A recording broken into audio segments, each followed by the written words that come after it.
ACB यानी anti corruption bureau ने श्रीनगर के खनमो इलाके में एक सीनियर अकाउंटेंट को रिश्वत के मामले में गिरफ्तार किया है। आपको बता दें कि एंटी करप्शन ब्यूरो के मुताबिक इस सीनियर अकाउंटेंट ने, जो कि सिडको का सीनियर अकाउंटेंट था, इसने एक शख्स से जो है रिश्वत की मांग की थी।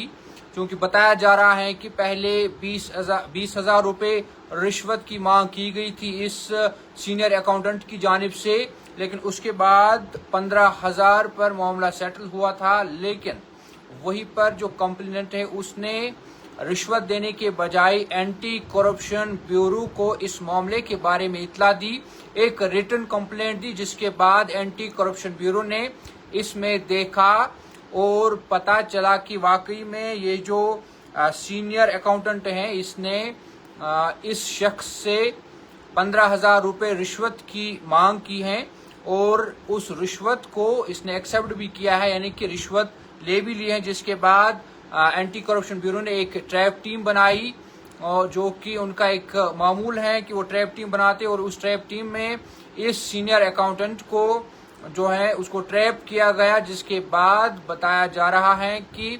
ये जो सीनियर अकाउंटेंट हैं इससे 15,000 रुपये बाद में बरामद भी किए गए हैं। और आपको बता दें कि ये जो मामला है खनमो श्रीनगर का है और सिडको का ये सीनियर अकाउंटेंट बताया जा रहा है जिसने रिश्वत की मांग की थी एक शख्स से, और उस शख्स ने एंटी करप्शन ब्यूरो के इस मामले में एक रिटन कंप्लेंट दी, और जिसके बाद एंटी करप्शन ब्यूरो ने ट्रैप टीम बनाई और इस मामले को लेकर अब इसको गिरफ्तार किया गया है, सीनियर अकाउंटेंट को गिरफ्तार किया गया है।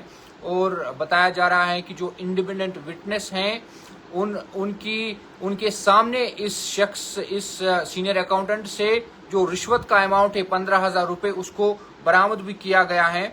और इस मामले में अब FIR भी दर्ज कर लिया गया है। इस सीनियर अकाउंटेंट को फिलहाल गिरफ्तार कर लिया गया है। और मामला ये था कि कंप्लेनेंट के मुताबिक उसको सप्लीमेंट्री पार्टनरशिप डीड को लेकर ये रिश्वत की तलब उससे की गई थी इस सीनियर अकाउंटेंट की जानिब से, सीनियर अकाउंटेंट सिडको की जानिब से।